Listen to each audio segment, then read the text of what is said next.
is your News Source Evening Bulletin for today, Tuesday, the 18th day of December in the year 2018.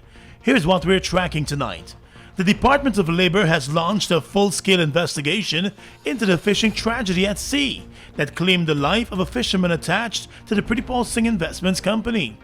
Today, investigators from the department visited the fishing vessel, which is docked at the company's wharf. They were able to tour and get a first-hand look at the conditions that the fishermen work under.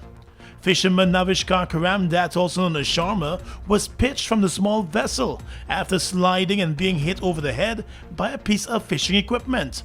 The entire incident was captured on the boat surveillance cameras and showed the man waving for help as one of his colleagues ran to alert the captain.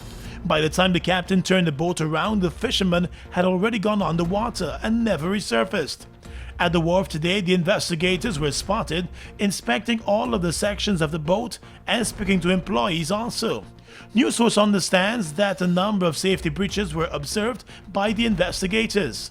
A former Coast Guard official who watched the video recording of the incident said based on what he saw, it appears as though the vessel had no equipment in place to rescue someone who had fallen overboard. The officer also pointed out that lifebuoy rings should have been in various areas of the boat to be used to throw overboard to offer assistance. He said based on the video recording and the reaction of the other fishermen, it did not appear as though that equipment was in place. The incident took place last Wednesday morning. The dead fisherman was part of a crew of 5 persons on the boat, including the captain. The fishing trip was barely in the first of its planned 3 weeks at sea. At the time of the incident, the vessel was already 100 miles out at sea. More news coming up in just a moment. Christmas big, plus size big things big, we gone big, yeah. It's GTT Christmas, Merry plus size Christmas, Christmas big, plus size big things big, we gone big, yeah. It's GTT Christmas, Merry plus size Christmas, yeah. We giving you, yeah. We giving you. It's GTT Christmas, Merry plus size Christmas, yeah. We giving you, yeah. We giving you. It's GTT Christmas, Merry plus size Christmas. Ho, ho, ho! It's the GTT plus size Christmas. There's always more to love with GTT. Terms and conditions apply. See gtt.co.gy for details. Saturday, 22nd December. New venue, Sports Hall Tarmac. One and move with the champ himself, Governor. You chat too much, so you have to get one and move. When me say you get one and move. Man crush, MCM, listen that. New venue, Sports Hall Tarmac. Saturday, 22nd December. Set for Life Entertainment presents Governor live in concert. Sponsored by Fireside Grill and Chill, Extra Beer, Magic City, Wayne's Beverage Depot, and 94.1 Boom FM. This Christmas, get a loan for your dream car with an extended repayment term. Spruce up your home with that renovation you always wanted and take advantage of low or no down payment. Get new appliances so you can cook up a storm. You'll get same-day approval. Plus, you can win a getaway to a destination of your choice. Visit RepublicGuyana.com today to find out how. Republic Bank, we're the one for you. Welcome back. The Small Business Bureau has found that small businesses are performing better than expected. The Bureau recently conducted a survey and found that more than 70% of the small businesses that access loans and grants from the Small Business Bureau 5 years ago are still in operation and are doing well.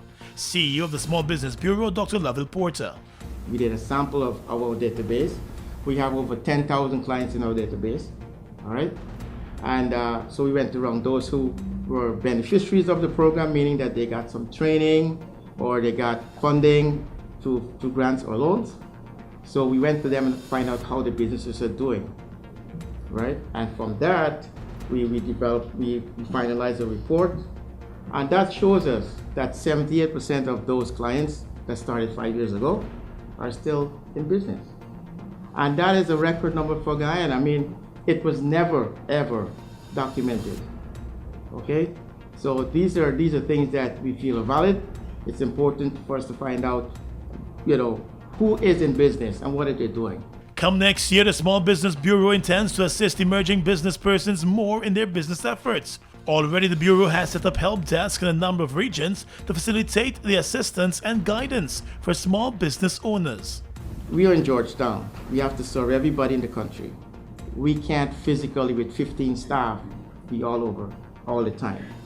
So what we did is did some arrangements, MOUs with town councils, with Chamber of Commerce, and so far we have six help desks in the country. Right? We have in Region 6, Region 10, 9, 7, 2. Right? 2 in Region 6. We have 2 in Region 6. We want to really make a concerted effort in pushing value added. You know, Guyana is known as a primary market, right? So for raw materials. So Guyana does a lot of raw materials, but there's no manufacturing really, no value added to these processes or products. Mr. Porter said over the past years, the Small Business Bureau has handed out millions of dollars in loans and grants and has a better approval rate than the commercial banks. He said the agency will continue its drive to encourage and push the development of small businesses. Turning our attention now to the courts, 38-year-old Magdoom resident Rudolph Praffett appeared in court today to face fraud charges totaling more than $5.5 million. The court learned that between April and June of this year at Imbimadai Landing in the Mazaruni area, the accused obtained a quantity of mining equipment and food items from a shopkeeper by pretending that the items were being bought on his employer's account. Then between January and February of this year, he defrauded another shopkeeper to the tune of almost $1 million by uplifting several items from the shop and putting the cost on his employer's account. He's also accused of stealing 19 ounces of raw gold from his employer. The police prosecutor objected to bail in the matter, and the accused was remanded to jail until March of next year, when the matter will come up again. The prosecutor told the magistrate that the matter made its way to the court after intense police investigations. The accused had nothing to say as he was ushered off to jail.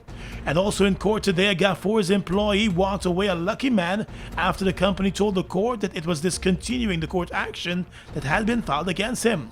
The man, Romel Motilal, had been accused of defrauding the company to the tune of $800,000. He had always denied the charges and maintained his not guilty plea throughout the trial. At the courthouse today, the magistrate was informed that the company was no longer interested in pressing charges against the man. He smiled his way out of the courthouse in time for the holidays. And yesterday in the same courthouse, 36-year-old minor Sean Cornelius was remanded to jail after he was charged with the rape of a 9-year-old girl. That incident reportedly took place in the Bartica area back in September. The court was told that the man held the young girl down and penetrated her. With no attorney at his side, the accused had nothing much to say, but had reportedly told investigators that he was drunk and cannot fully recall the incident. And that's your News Source Evening Bulletin for tonight. I'm Gordon Mosley reporting.